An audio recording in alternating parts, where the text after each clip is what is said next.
پتا تھا حضرت عمر کو، انہیں پتا تھا کہ نبی پاک علیہ السلام نے فرمایا ہے کہ میرے بعد اگر نبی ہوتے تو خطاب کے بیٹے عمر ہوتے۔ حضرت اگر سارا زمانہ جانتا تھا تو حضرت عمر بھی تو جانتے تھے نا کہ حضور علیہ السلام نے فرمایا جس گلی سے میرا عمر گزرے شیطان وہ رستہ ہی بدل جاتا ہے۔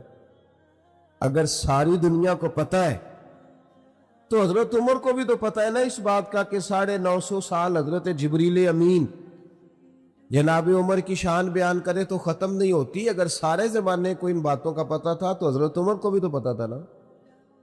انہوں نے کیوں نہیں کھڑے ہو کے کہا جی الحمدللہ جی میں تو وہ ہوں جس کو حضور نے دنیا میں جنت کی بشارت دی ہے، جی میں تو وہ ہوں، حضور نے فرمایا میرے بعد نبی ہوتے تو عمر ہوتے۔ یہ بات انہوں نے کیوں نہیں کی؟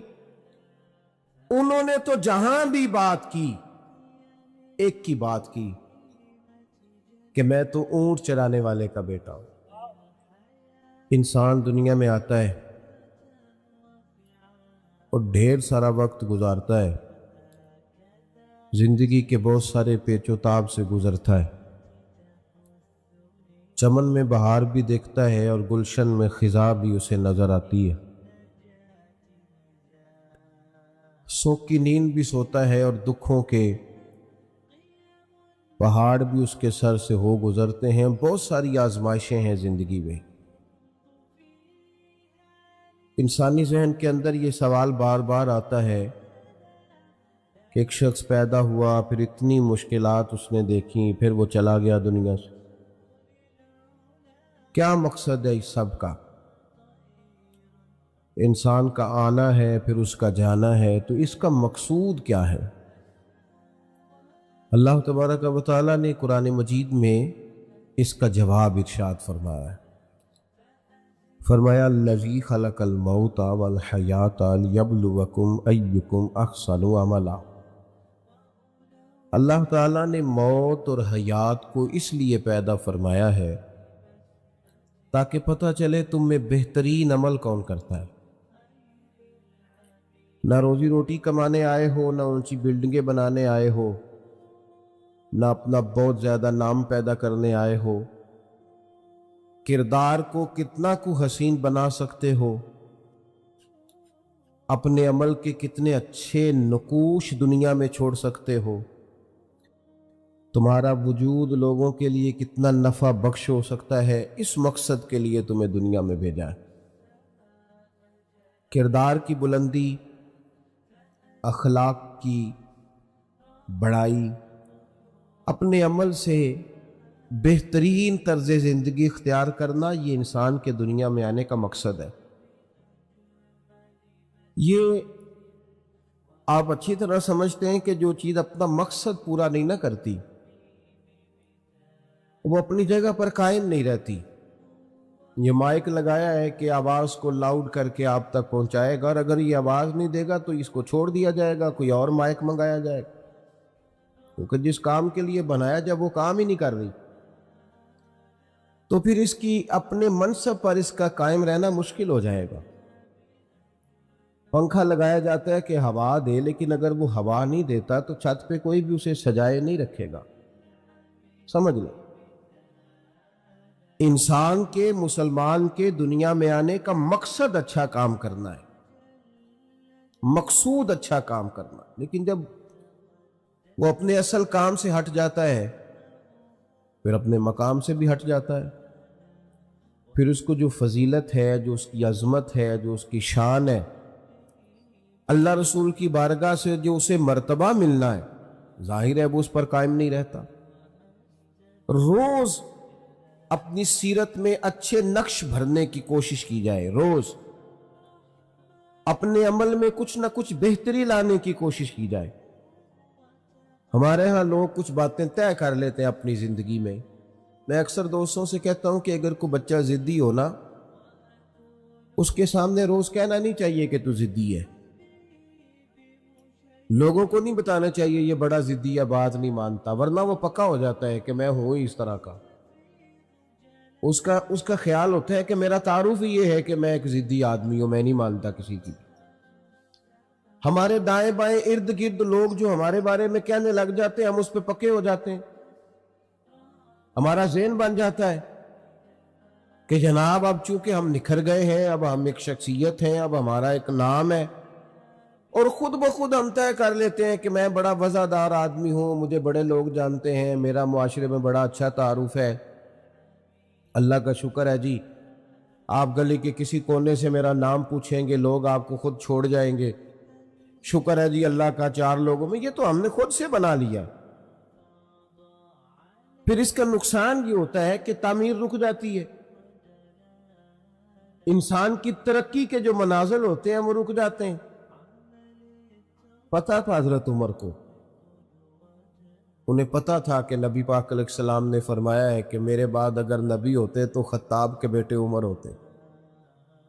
حضرت اگر سارا زمانہ جانتا تھا تو حضرت عمر بھی تو جانتے تھے نا کہ حضور علیہ السلام نے فرمایا جس گلی سے میرا عمر گزرے شیطان وہ رستہ ہی بدل جاتا ہے۔ اگر ساری دنیا کو پتہ ہے تو حضرت عمر کو بھی تو پتہ ہے نا اس بات کا کہ 950 سال حضرت جبریل امین جناب عمر کی شان بیان کرے تو ختم نہیں ہوتی۔ اگر سارے زمانے کو ان باتوں کا پتہ تھا تو حضرت عمر کو بھی تو پتہ تھا نا، انہوں نے کیوں نہیں کھڑے ہو کے کہا جی الحمدللہ جی میں تو وہ ہوں جس کو حضور نے دنیا میں جنت کی بشارت دی ہے، جی میں تو وہ ہوں، حضور نے فرمایا میرے بعد نبی ہوتے تو عمر ہوتے۔ یہ بات انہوں نے کیوں نہیں کی؟ انہوں نے تو جہاں بھی بات کی ایک کی بات کی کہ میں تو اونٹ چرانے والے کا بیٹا ہوں۔ انہوں نے جہاں بھی تذکرہ کیا اپنی تعمیر کو روکا نہیں، اپنے کردار میں روز ایک حسن، روز ایک خوبصورتی، روز آگے بڑھنا، روز جدوجہد کرنا، روز۔ مال غنیمت کا ایک اونٹ کہیں گم ہو گیا تو حضرت عمر ننگے پاؤں دوپہر میں تلاش کر رہے تھے۔ ہمارے ہاں بڑا صاف ستھرا رات پروگرام ہوتا ہے، بڑا صاف ستھرا۔ وہ چوکیدار سو گیا ہے، اور تو تنخواہ کس بات کی لیتا بھائی؟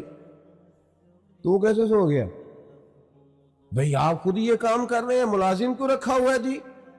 اس کو جگائیں، بلائیں، تیری ڈیوٹی ہے، تو نے کرنا تھا، میں کیوں کروں؟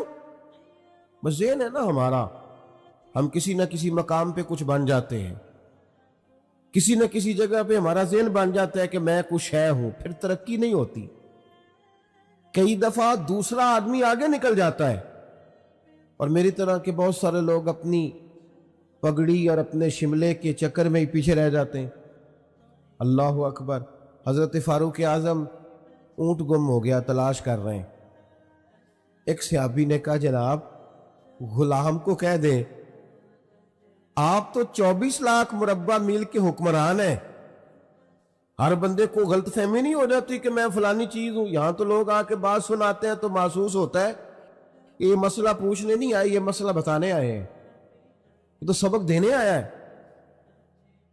ان کو بھی خبر تھی نا کہ میں 24 لاکھ مربع میل کا حکمران ہوں۔ کہ جناب کسی ملازم سے کہیں، غلام سے کہیں۔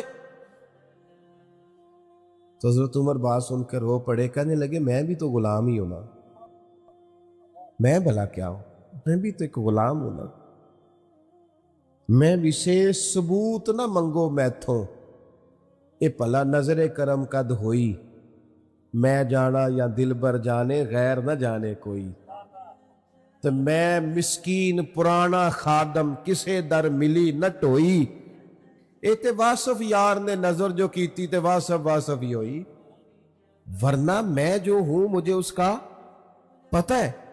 بھائی اپنی تعمیر میں، اپنے کردار میں، اپنے معاملات میں روز ایک حسن، روز ایک خوبصورتی بھرنے کی کوشش کی جائے، اچھا سے اچھا عمل، بہتر سے بہتر عمل۔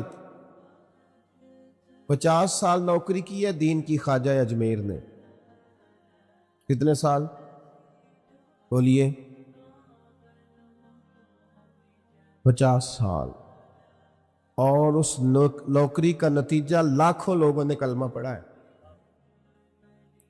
اور اس ڈیوٹی کا نتیجہ آپ نے جو اپنے پیچھے لوگ چھوڑے وہ خواجہ قطب الدین بختیار کاکی جیسے ہیں، اور 50 سال نماز پڑھی۔ میں نا اکثر اپنے دوستوں سے کہتا ہوں، میں کہتا ہوں یہ حدیث نا خواجہ صاحب کو بھی آتی تھی، اور امام اعظم کو بھی آتی تھی، اور غوث پاک کو بھی آتی تھی۔